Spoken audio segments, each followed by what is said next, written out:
I hope you're not second, but you're second because you're like, why am I always second?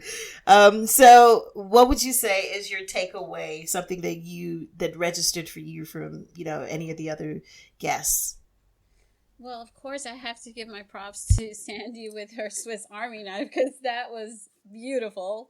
And I do believe that women have this just ability to rise. And when you were talking before, I actually started writing something.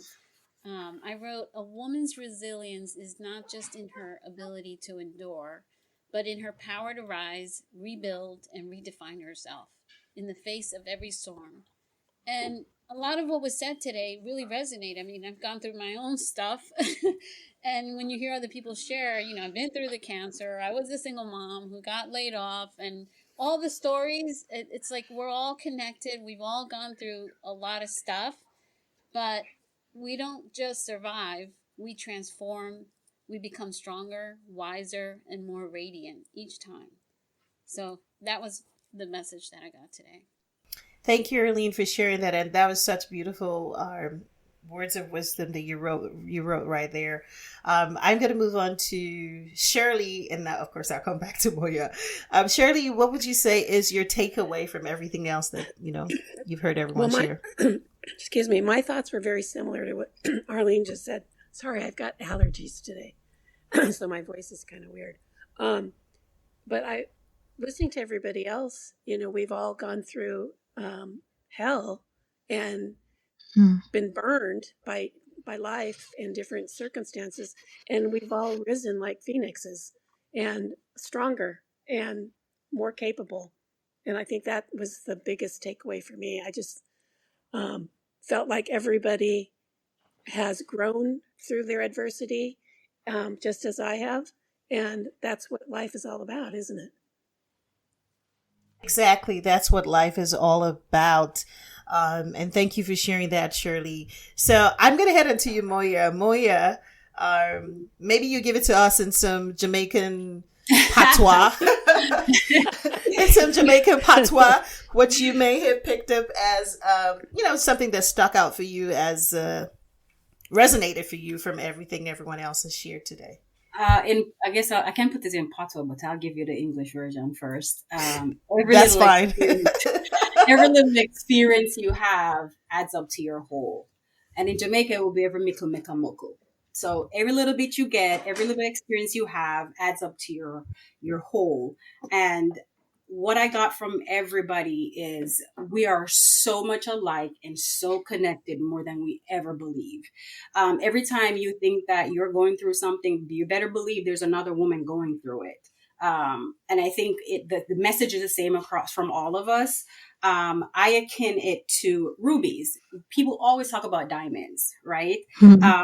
But ruby fetches a much better price than a diamond because of its clarity and the color and the rarity of rubies. And I see every woman on here as a ruby. What you have gone through, the pressure, the brokenness, everything that you have gone through has given you such brilliance and shine that you can't be hidden anymore. You're going to be seen, you're going to be heard, and your value will surely be recognized. So that's it. Thank you so much for sharing that. And I'm not sure what else to say because everyone said everything already. I think for me, what just resonated was how much we're all, similar in many ways. Our stories connected. We're very connected in our stories and in our desire to do, to thrive, to live the best life that we can, and also to make the world better. And for me, the one thing that came to my mind is we're family. That's why that song, just popped. It's like, we're family, we're close, we're so connected. And so thank you all for sharing that. And with this, I'm going to move on to Clara to share her mic drop moment. And I believe Clara? Thanks, Alex. Yes, I'm here. I'm right here. Mm-hmm. I mean, just listening to all the women speak listening to the courage, the resilience, and all that we've been through, and all of that. The one thing that came to my mind is we're not even survivors. I think that we are so thrivers because we are thriving in spite of all of our experiences. So I think every single one of us here deserves the kudos for that, for thriving in spite of everything. And so that said, I'm going to cheat a little bit on my mic drop moment, if you will let me. Because here's the thing. A while ago, I wrote a poem when we thought about G Woman Media, just before the formal launch of G Woman Media. I wrote a poem, and my thoughts as I was writing that poem was that, oh my God, so many women across the world globally are doing amazing things. It almost feels like this is our time, this is our moment as women. And I thought about the different expressions and the different women in different parts of the world. And so that's how this poem came about. And I'd love to just use this as my mic drop moment, if you'll let me. It's a bit long, but stay with me and you'll see that this is actually a gift, not just to the amazing women here today, the ones who are listening and the ones who will listen to the replay. So the title of my affirmation to you, lovely lady, listening to this, is an ode to the rising women of the world. Here goes. The rising woman. In Africa, she dances with the sun. Her heritage woven, a tapestry begun. Strength and resilience in every stride. With ancestral whispers, she turns the tide. The rising woman. From the heart of Asia, wisdom ignites. A phoenix of courage, conquering heights. Voices united in harmonies sung. Empowering futures where they all belong. This rising woman, in Europe's embrace, the sparks are bright, creativity flowing a dazzling light, with innovation and passion at the helm, they shatter glass ceilings, reclaiming the realm. The rising woman. Across the Americas, fierce flames arise, sisters in solidarity chasing the skies. Diversity blooms in colors so bold, together they rise, a story retold. The rising woman. Oceania's waves sing of dreams untold. With spirits like oceans, dynamic and bold, they foster deep connections, a bond that won't break, sisterhood thriving for each other's sake. The rising woman. From the stillness of ice, where the Antarctica lies, women stand strong under endless skies. Their voices echo through frost and through fire, weaving a legacy, lifting us higher. With tales of triumph, they reshape, they inspire, building a future where aspirations never tire. So together, let's celebrate the journey, the rise of the free. As women stand united, we craft our decree with wealth and worth intertwined into our art. Together we flourish, each of us playing our part. G Woman Media, the enabling force. In the heart of the world, a vision takes flight. G Woman Media, igniting the night. A tapestry woven with passion and grace, where women rise up, finding their place. G Woman Media, a global movement through media's pulse. We shape and we inspire, fueling the momentum, igniting the fire for wealth and also for worth, daring to own the stage, changing the narrative, igniting each page. G Woman Media. We're weaving a tapestry. Together we stand with passion and with might. Women united will share and shine through the night. With love and joy and purpose, we own our light. A force for the future, a movement in flight. The future is female. This is our delight. And the future is ours. And the future is now. Woo! Yay. Wow. Thank Brilliant. you. Wonderful. Thank you, Clara. Thank you for that affirmation. I'll call it that. Such a great poem, just telling us all truly an ode, to all the women globally. And to the amazing vision that we have, bringing women together and helping women to amplify not only their voices, but their visibility. Now more than ever, we need to be heard, seen, and unstoppable. And that's what we are trying to do.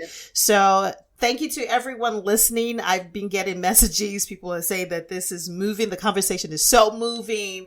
We're so great that you're listening. Thank you, Natalie, for the message. And everybody else who sent me messages. It's a lot. But yeah, we were a little like, okay, first day, how's this going to go? We're so grateful to you, ladies. You all are amazing. And I sincerely mean that. All of you, every single one, my co-hosts and the guests. The guests have been top tier, dropping it like it's hot. And we're so grateful. So I want to end this by saying thank you to all our listeners, to everyone who's listening to our show. Now, don't forget to follow us online at G Women Media and tag us in your thoughts with hashtag G-Spot Radio. And of course, any of the things that stood out to you, don't forget to mention it. Anything that was mentioned by our guests, whether Sandra, Arlene, Shirley, Moya, or any of the hosts, just feel free to tag us and leave comments. We look forward to hearing from you. And don't forget, you can also catch the replay wherever you get your podcasts or on our website at www.gwomanradio.com. And until next time, stay genius. Stay game changing. That's right.